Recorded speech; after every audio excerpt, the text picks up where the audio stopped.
मला असं समजलंय मीडियाच्या माध्यमातून का बच्चू कडूची वर्णी लागणार आणि ते विधान परिषदेवर आमदार होणार। आता मी काही एका जातीचा माणूस नाही, एका धर्माचा नाही, एका झेंड्याचा नाही, एका रंगाचा नाही। मी शेतकरी, शेतमजूर, दिव्यांगाचा आवाज उठवणारा एक कार्यकर्ता आहे। कदाचित शिंदे साहेबांना हा निर्णय घेतला तर दिव्यांगाचा, शेतकऱ्याचा, मजुरांचा सन्मान होईल आणि बगर जातीचे माणसं कोणी घेत नाही।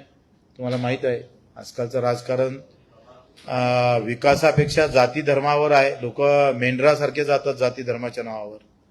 आम्ही मुद्द्याची लढाई लढणारे माणसं आहे। कदाचित आमचा विचार झाला तर आमचे काही मुद्दे आहे, आम्ही आमदारकीसाठी जाणार का, तर बिलकुल नाही। आमचे मुद्दे आहे का जे काही दिव्यांगाचे उर्वरित प्रश्न आहे त्याला लगेच कुठेतरी आम्ही पाहतो पूर्तता झाली पाहिजे। त्यांची कर्जमाफी आहे, दिव्यांग बांधवाची पगाराची वाढ आहे, इतर काही महत्वाचे घरकुलाचे मुद्दे आहे।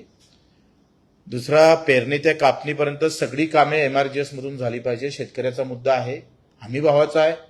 हमी भावासाठी शिंदे साहेबांना उद्या जर विचार केला आमचा तर आमचाही प्रस्ताव आहे, त्यांचाच थोडा प्रस्ताव।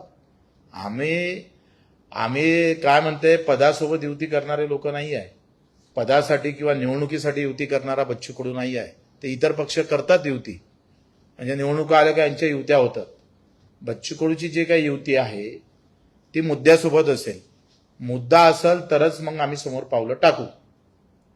हमी भावाची लढाई आहे, मेळघाटातील काही प्रश्न आहे, स्कायवॉक आहे, फिरले मिल आहे, अचलपूरची शकुंतला आहे, एक्सप्रेस आहे, या ज्या काही महत्वाचे मुद्दे आहे, काही संत्र्याच्या संदर्भातले असेल, ऊस उत्पादक शेतकरी, आमचे द्राक्ष उत्पादक, कांदा उत्पादक शेतकरी, शेतकऱ्याच्या प्रश्नावर मात्र भूमिका स्पष्ट केली पाहिजे, त्या संदर्भात भूमिका मांडली पाहिजे।